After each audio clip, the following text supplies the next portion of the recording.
Hey there, and welcome to Tuesday Tips for Life, where we discuss topics and concepts in order to develop practices and habits that will enhance our life. So, for the last couple of weeks, we've been parked right here talking about self-leadership, what it is, why it's important, and then what it looks like in our everyday life. And let's get started.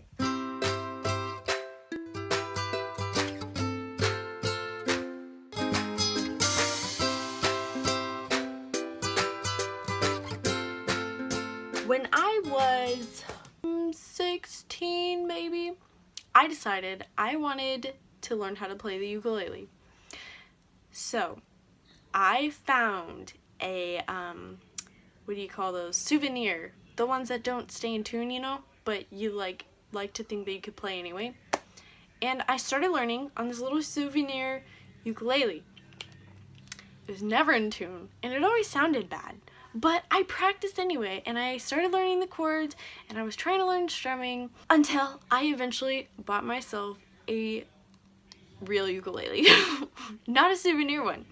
And you know what, guys? I was so excited. I loved this thing. I babied this thing. It's like my favorite thing. And so, once I got this, I was finally able to play an in-tune ukulele, and I was able to better learn. It was much larger than this little souvenir one that I was trying to learn on. I still am so bad at it, but you know what? I have been trying to teach myself for like 6 years or something crazy like that, and I'm still so bad at it, but I still try. So I think that is a good example of self-leadership in my own life. A couple kind of things to help you stay self-disciplined in these areas. So one big thing is being able to set a goal. So in that case, I was determined that I was going to learn how to play the ukulele. And like I said, I still am not good at it like 6 years later, but I haven't quit. And I still have the goal of learning and getting better. And so I think if you set a goal and you keep at it, then that will help you immensely. Another thing is finding accountability. And unfortunately, this has not worked out so well for me with the ukulele because I don't really know a whole lot of people who actually play, so I can't get a whole lot of people to help me. But there are things in your life, in more simpler situations that you can go to somebody and you can get kind of a mentor, because you have to know your own boundaries. You have to know where you cannot continue doing something on your own. And so being able to take advice from somebody is very important. Another thing is staying organized, and I don't have a great ukulele example for this one.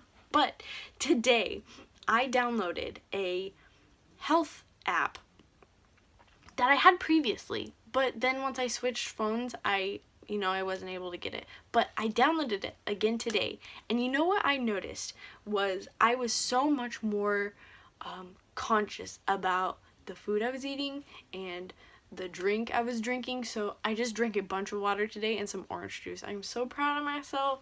So I think that is very important in self-leadership, is being able to stay organized and being able to keep track of what you're doing, the progress you've made. I was thinking about some examples for you guys of what self-leadership might look like in this time in your life, and maybe that's doing extra chores in your home and just making your parents super happy that they don't have to go do the dishes all the time because you've already done them, and they will be very proud of you, and you'll be like, yes, I'm practicing self-leadership like we're talking about on Tuesday Tips for Life.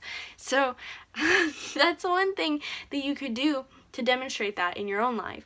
Another thing maybe is looking for colleges. Start doing that now, so that way when you get to that point, all your teachers, your parents, everybody will be like, wow, you are so on top of your game.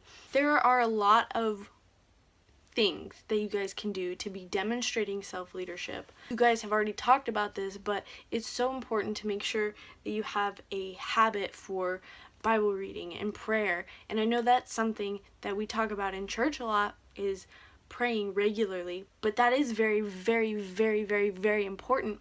And you guys do need to be able to learn how to discipline yourself in order to make that a habit, because it will help you in so many ways.